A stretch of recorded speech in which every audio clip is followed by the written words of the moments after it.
Dobrý deň, prajem. Chcel by som vám predstaviť dneska ďalší program, ktorý sme pre vás pripravili. Je to vlastne skrepovač, data mining. Je to program, ktorý jednoducho naviguje do agregátorov jednotlivých web stránok, ktoré poskytujú najnovšie zoznamy katalógov z celého sveta. Tento program chodí do jednotlivých podstránok, je tam Directory Critics, VMOtions a neviem čo všetko ešte.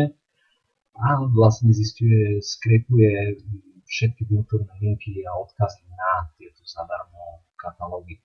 Jednoducho pri týchto katalógoch ide o to, že sú to čerstvé katalógy, preto treba byť nadmieru opatrný, aby človek nevkladal do katalógov na tých istých IP adresách a aby bol opatrný vo všeobecnosti s alternovaním anchorov, aby nemal presne tie isté názvy titulkov a jednotlivé obmieniať jednotlivé descriptions. Vo všeobecnosti platí, že títo majiteľia katalógov budú akceptovať české alebo slovenské weby. Avšak ako keby o tom nikto na Slovensku ani v Čechách nevedel. Avšak tieto weby majú fantastické podkategórie. Jedna z nich je regionálna podkategória alebo world. A v tomto world podkategórii vlastne máte všetky možné, máte tu Slovensko, slovenský dokonca, čiže nejaký majiteľ tohto katalógu, čo ja viem, z Indie nemá potuchy, aký rozdiel medzi týmito dvoma je, čiže to môžete zopnúť aj do jednej, aj do druhej kategórie. To isté platí aj pre české web stránky. A vo všeobecnosti platí, že tieto katalógy akceptujú submissions v angličtine, ak je descriptions anglická, avšak ako anchor, ako titulok môžete používať názov svojho biznisu.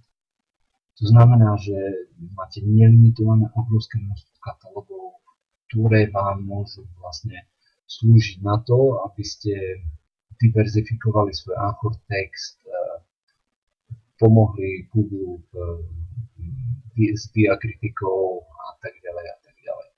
Avšak ešte raz pripomínam, veľmi opatrne s tým anchorom a hlavne obmieniať názvy a texty.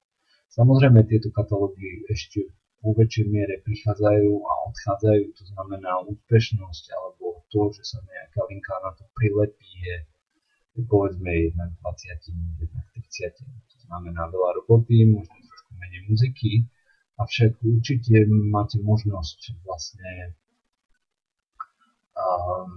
predbehnúť možno konkurenciu v extra linkách, ktoré vás de facto nič nebudú stať.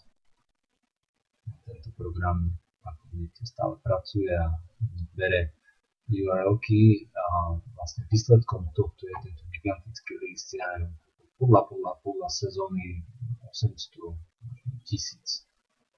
free katalógov, ktoré sú pripravené na to, aby zobrali vašu linku. Takže toľko zatiaľ.